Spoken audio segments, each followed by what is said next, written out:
안녕하십니까. 혼란한 정치 시사이슈를 술술 풀어보는 송국근의 혼술. 추석 연휴 마지막 날이죠. 9월 18일 인사드립니다. 추석 연휴 기간 동안 우려했던 의료 대란은 크게는 없었습니다. 그렇지만 이제 연휴 끝나고 당장 내일부터 정치 대란이 일어날 수밖에 없습니다. 오늘 윤석열 대통령이 심우정 신임 검찰총장에게 임명장을 줬습니다.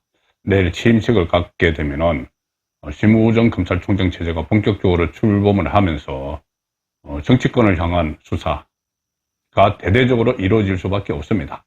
이원석 검찰총장이 많은 것을 밀어놨고 제대로 하지 않았기 때문에 심우정 검찰총장 체제에서 이재명에 대한 수사, 법인카드 유용 의혹이나 정자동 특혜 의혹 같은 것들을 수사를 해야 되고, 특히 최근에 불거진 문재인 전 대통령 일가와 관련된 뇌물 혐의, 그리고 김정숙 씨의 여러 가지 타지마할 외유나 또는 샤넬 자켓 의혹, 또 특활비 이런 것들도 대대적으로 수사를 하지 않을 수가 없는데, 오늘도 민주당은 이 추석 연휴가 끝나면은 바로 탄핵 정국으로 들어가겠다는 뜻을 사실상 밝혔습니다. 그러면은 대응을 해야 되는데, 정치권에서 여당에서 대응하기는 사실상 좀 어려운 상황이라고 저는 봅니다. 숫자도 숫자지만, 국회의원 숫자도 숫자지만 너무나 좀 무기력한 한동훈 체제에서도 처음에는 제가 한동훈 그때 비대위원장이 선거에 총선에서 졌어도 빨리 재등판해야 된다. 그 이유는 정치적으로 한동훈만이 이재명이 조성하려는 탄핵 정국을 막을 수 있다. 그런 뜻에서 조기 등판을 저도 촉구하기도 했지만, 실제로 그런 모습은 좀 보여주지 못하고 있습니다. 그래서 정치적으로 이 탄핵을 막는 것은, 탄핵 정국을 막는 것은 사실상 어렵다, 이렇게 판단이 되고, 이제 검찰 그리고 법원이 그동안 하지 못했던 것, 특히 검찰이 이원석 검찰총장 체제에서 2년 동안 제대로 하지 않아서 상황이 이렇게까지 된 그 이유도 있습니다. 사실 검찰이 제대로 역할을 해야 되는 그 측면에 지금 그 국면에 들었었다, 이렇게 볼 수가 있는 상황입니다. 오늘 김민석 민주당 수석 최고위원이죠. 일종의 탄핵 정국을 조정하겠다고 사실상 선포를 했습니다. 기자회견을 해서 내일 당장 김건희 특검법, 최상병 특검법을 본회의에서 처리하겠다, 이렇게 선언을 했고, 또 계엄령 계담을 계속하겠다는 뜻을 밝혔는데 상당히 살벌합니다. 말이. 민주당 안에 서울의 봄 팀이 있다는 겁니다. 서울의 봄이라는 이름의 팀이 있는데 여기서 계엄령 계담을 지금 퍼뜨리는 것 같습니다. 본인이 스스로 서울의 봄 팀이 있다고 이야기를 했습니다. 김민석이. 그래서 이런 이야기를 했습니다. 이 서울의 봄 팀에서 충암파, 또 충암파 이야기를 하면서 윤석열 대통령과 김용현 국방부 장관이 졸업한 학교죠. 충암파의 군기 위반을 척결하라. 무슨 대표적 인사를 해임하라. 또 계엄이 실제로 정권 존립을 위한 친위 쿠데타로 행해지지 않는다는 보장 장치를 하라. 이런 터무니없는 요구적 조건들을 이야기를 하면서 지금은 심리적 정권 교체가 시작된 초입 국면이다, 이렇게까지 이야기를 했습니다. 그리고 또 지금 윤석열 대통령 최근 지지율 갤럽에서 20%대 나왔죠. 그것은 박근혜 정권 붕괴 때의 전조와 비슷하다, 이런 이야기하면서 탄핵에 들어가겠다는 뜻을 분명히 밝혔습니다. 말씀드린 것처럼 여기에 대해서 정치적으로 대응하기는 여건이 너무 무기력하다, 이런 생각이 들고, 결국은 그동안 하지 못했던 것들을 법대로 다 처리를 하는 수밖에 없는데, 이재명에 대한 1심 선고, 이것은 이제 시간이 다가오고 있죠. 당장 9월 20일 모레에 그 이재명에 대한 첫 구형 선고가 하나 나옵니다. 그 위정교사와 관련해서 구형 선고가 나오죠. 그러면은 이재명의 사법 위기는 피할 수 없는 상황이 되고, 또 하나 있죠. 이제 심우정호가 출범을 했기 때문에 오늘 대통령의 임명장도 받았고 내일 취임식을 하므로 수사, 특히 문재인과 관련된 여러 가지 수사를 해야 되는데, 그 수사를 대대적으로 벌이면은 이 국면 전환이 충분히 될 수 있다고 봅니다. 정치적으로 의도를 해서 정치적 목적을 가지고 수사를 하는 것은 아니지만은 전직 대통령 그동안 2년 동안 하지 못했던 이 신적폐죠. 신적폐 청산 작업을 검찰이 대대적으로 하게 되면은 전국 정치권에도 상당한 영향을 미쳐서 국면 전환을 할 수가 있다. 자, 그런 점에서 문재인에 대한 수사가 상당히 중요한 계기가 된다. 윤석열 대통령이 국정 동력을 되찾는데 아주 중요한 변수가 되기 때문에 그 부분을 좀 짚어보려고 합니다. 기존의 뇌물죄, 지금 이상직과 관련된 그거나 김종숙 씨와 연루된 여러 가지 이 사건들을 많이 말씀을 드렸기 때문에 지금 문재인이 수사를 받아야 되는데 받지 않고 있었던 그 상황이 몇 가지가 있는데 그것을 먼저 말씀을 쭉 간략하게 드리겠습니다. 첫 번째는 그전에 말씀드릴 것이 윤석열 대통령이 대선 후보 시절에는 이른바 신적폐청산, 전 정권에 대한 적폐청산 수사를 진행할 것이냐 이런 질문이 나왔을 때 이 대선 후보 시절에 당연히 해야 된다고 했는데 2년 동안 하지 않았죠. 사실상 하지 않았습니다. 이원석 검찰총장이 가장 큰 문제이기도 하지만 윤석열 대통령도 아마 적극적인 의지는 없었던 걸로 보입니다. 그래서 지금 오히려 어려움을 겪는 그런 상황이 됐는데 지금부터라도 제대로 해야 되는 거죠. 그때 문재인은 처음에 들어서자마자 완전히 각 부처에 TF 청산, 적폐 청산 TF를 다 설치를 해가지고 거기서 모든 걸 다 파헤쳐서 검찰로 넘겨가지고 대대적인 작업을 진행을 했죠. 적폐청산이라는 이름으로. 그런데 그 이후에 문재인이 쌓은 신적폐에 대한 청산 작업도 이제부터라도 벌여야 됩니다. 자, 지금 몇 가지만 말씀드리면은 일단 울산시장 선거 불법 개입 사건이 있죠. 8개 부서, 청와대 8개 부서가 동원이 돼서 후보를 매수를 하고 하명 수사를 하고 공약도 만들어주고 윤석열 그러니까는 그때 당시 문재인의 말 한마디에 문재인 전 대통령이 당시 대통령이 임종석에게 지시를 한 한마디 송철호를 당선시켰으면 좋겠다.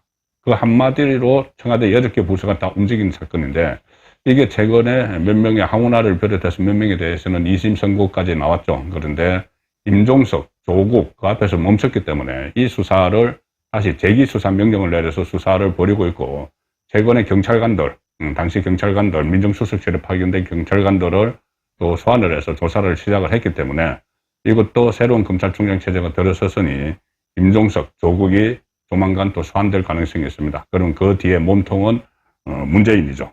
자, 이 수사도 지금 빨리 진행을 해야 되고 서해 공무원 피살 사건도 있습니다. 탈북 어민 북송 사건 이런 것들도 처음에 서해 공무원 피살 사건 같은 경우 우리 공무원이 공해상에서 피살이 됐는데 처음에 월북을 하려고 했다. 이렇게 엉터리로 수사 발표를 했다가 지금 다시 수사가 진행이 되고 있죠. 그리고 북한의 탈북 어민 북송 사건 이런 것들도 종합적으로 이제 수사가 진행이 되면 다 들여다봐야 되는 거고 통계 조작 의혹 사건도 있습니다. 2022년 9월에 이미 감사원이 문재인 정부의 집값 그리고 소득 고용 통계 집계 과정에서 광범위한 조작 개연성을 포착을 해서 검찰에 수사를 의뢰를 했는데 이것도 지금 제대로 되지가 않았죠. 검찰에서 증거만 이제 8만 페이지 정도 방대한 증거를 가지고 있습니다. 자, 이 수사를 해서 얼마나 문재인 정부가 국민을 속였는지 국민을 속이면서 정권을 유지해온 그런 실태들도 지금 하나씩 다 밝혀야 됩니다. 그리고 또 재판을 계속하고 있는 월성 원전 경제성 조작 사건도 있죠. 이것도 여러 가지 증거 인멸 정황을 비롯해서 새로운 사실들도 재판 과정에서 또 많이 드러나고 있기 때문에 이 부분도 다시 들여다봐야 되고 제가 어제 말씀드린 김정은에게 건넨 상급 기밀 USB 이것도 엄청난 국기문란 사건이 될 수가 있습니다. 2018년 4월 27일 남북정상회담 당시에 문재인 전 대통령이 김정은에게 USB를 건넸죠. 도보다리에서 한담을 하다가 그래서 그때 문재인이 남북정상회담 대가로 김정은과 모종의 거래를 한 것 아닌가 이런 의혹이 제기가 됐습니다. 그런데 당시 국정상황실장이던 윤건영은 나중에 언론 인터뷰에서 나중에 이야기를 했습니다. 뭐라고 이야기를 했냐면은 김정은에게 전달된 자료는 신경제구상이라고 하는 자료다. 남북이 경제 협력을 잘 해서 한반도 새 성장 동력을 만들자는 내용이다. 뭐 이렇게 해명이라고 했습니다. 통일부도 2017년 남북 정상회담을 준비하면서 한반도 신경제 구상의 내용을 담은 USB를 제작해 청와대에 전달했다. 그렇지만 통일부가 청와대에 전달한 한반도 신경제 구상, 그것이 그 USB가 도보다리에서 김정은에게 건네졌는지는 뭐 확실하지 않다. 이렇게 이야기했습니다. 뭐가 건네졌는지 모르죠. 그래서 자유통일당 대변인 구주화 변호사가 작년 4월에 통일부에 해당 USB 내용을 공개해달라고 정보 공개 청구를 했는데, 통일부는 국가안전보장, 국방, 통일, 외교관계 등에 관한 사안으로 공개될 경우 국가의 중대한 이익을 현저히 해칠 우려가 있다. 이렇게 해서 비공개를 통지를 했습니다. 그러니 구주화 변호사입니다. 불복해서 5월에 행정소송을 냈는데, 재판부는 통일부 손을 들어주면서 이렇게 이야기를 했습니다. 재판부가 USB에 담긴 정보는 국가기밀 중 3급 기밀인 국가안전보장, 국방, 통일, 외교관계 등에 관한 사안으로서 공개될 경우 중대한 국가의 이익을 해칠 우려가 있다. 그래서 공개하지 않아야 된다. 이렇게 판시를 했습니다. 그러면 상급 비밀에 해당하는 내용을 북한에 넘겼다는 사실이 이거 처음 밝혀진 거죠. 그리고 USB 내부 내용 확인을 위해서 지금 항소가 되어 있는 상태인데, 이 상급기밀 유출은 간첩죄나 이적죄로 처벌을 받을 수 있는 사안이다. 지금이라도 정부 차원의 조사가 필요한 상황이다. 자, 이렇게 군 관계자는 이야기를 하고 있어서 이 문제를 파헤쳐야 됩니다. 그리고 저는 또 하나, 문재인 정부 때 청와대 경호처에서 여러 가지 미스터리한 일들이 많이 일어났습니다. 그 부분을 저는 파헤쳐야 된다고 봅니다. 왜 그러냐면은 경호처는 말 그대로 대통령의 신변을 보호해야 되는 그런 역할을 하는 곳인데, 경호처가 나서서 여러 가지 의문스러운 일들을 많이 했습니다. 가장 최근에 드러난 것은 문다혜가 태국에 이주했을 때 경호관들도 같이 갔죠. 따라갔죠. 우리 국민 세금으로 태국까지 가서 경호를 했어야 했습니다. 그런데 그때 같이 간 경호관에게 수천만 원의 경호관의 통장으로 수천만 원의 돈을 보냈고, 그 돈이 국내에서 또 다른 계좌로 빠져나갔다.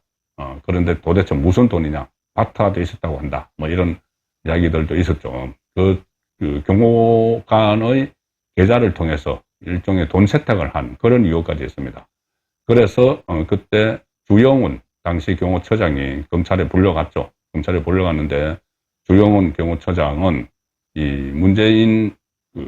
노무현 문재인 일가의 집사 같은 역할을 했던 사람입니다. 주영훈은 불려가서 그때 윗선에 다 보고를 했다, 이런 이야기를 했습니다. 왜 그런 돈거래가 있었는지 그 부분을 파헤쳐야 되는 거죠. 왜 이 경호처 직원의 통장을 이용을 했는가. 주영훈은 원래 대통령 경호처 공채 출신인데, 노무현 정부 때 승승장구를 했습니다. 가족부장, 그리고 안전본부장을 지냈고, 노무현 전 대통령이 퇴임하고 봉화마을에 갔을 때는 그 따라가서 경호 책임을 맡았고, 노무현 전 대통령이 극단적 선택을 하고 나서는 건양숙 비서관을 했습니다. 그리고 박근혜 대통령 그 탄핵 과정에서도 본인의 목소리로 막 냈습니다. 그때 이제 관저에서 그 업무를 봤다, 이런 이야기가 나오니까는 본인이 청와대에 오래 있었다 이러면서 관저 정치를 한 대통령은 역대 없었다. 그래서 박근혜 당시 대통령 막 비판을 하고 했죠. 어쨌든 그러다가 문재인이 대선에 나오니까 그 캠프에서 활동을 했고, 대통령 경호실장을 거쳐서 경호처장, 명칭이 바뀌었습니다. 경호처장까지 지냈는데, 이 경호처에서 그 주영훈이 뭐 제왕적 위치에 있었다, 이런 말까지 나왔습니다. 그때 시설관리팀 직원들을 가사 도우미로 이용을 막 했고, 그리고 이게 이제 밖으로 나가서 보도가 되니까 유출한 사람을 색출하겠다, 이래서 150명 직원의 통화 내역을 제출하라, 뭐 이런 지시를 해서 또 논란이 된 적도 있었고, 그 경호처에서 상당히 논란이 많았습니다. 김정숙 씨가 신입 경호처 요원을 1년 동안 수영 강습을 받는데 사용을 했다. 수영 강습을 받았다. 이런 이야기도 나왔었고, 그게, 법원에 이제 제소를 했는데, 그렇지 않았다. 제소를 했는데 법원이 허위가 아니다. 인정을 했었죠. 그래서 김정숙의 수영 강습도 있고, 또 그때 김의겸 대변인, 그 말씀하는 김의겸 대변인이 관사 재테크를 하면서 경호원들의 숙소를 관사로 사용하는 그런 적도 있었었죠. 한마디로 이 국정농단이 경호처를 중심으로 일어난 그런 흔적들도 있기 때문에 이 청와대 경호처를 사유화한 이 부분에 대해서도 철저한 수사가 이루어져야 되리라고 봅니다. 그래서 이 문제를 비롯해서 조금 전에 말씀드린 전반적인 이 적폐를 쌓아왔던 것, 그 부분에 대한 수사를 늦었지만 지금이라도 본격적으로 진행을 해서 좀 윤석열 대통령을 국민들이 뽑았던 이유, 공정과 정의, 이런 가치들을 실현하는 계기로 삼아야지 윤석열 대통령의 국정 운영에도 다시 좀 탄력이 붙을 것으로 그렇게 기대가 됩니다. 송국근의 혼술이었습니다.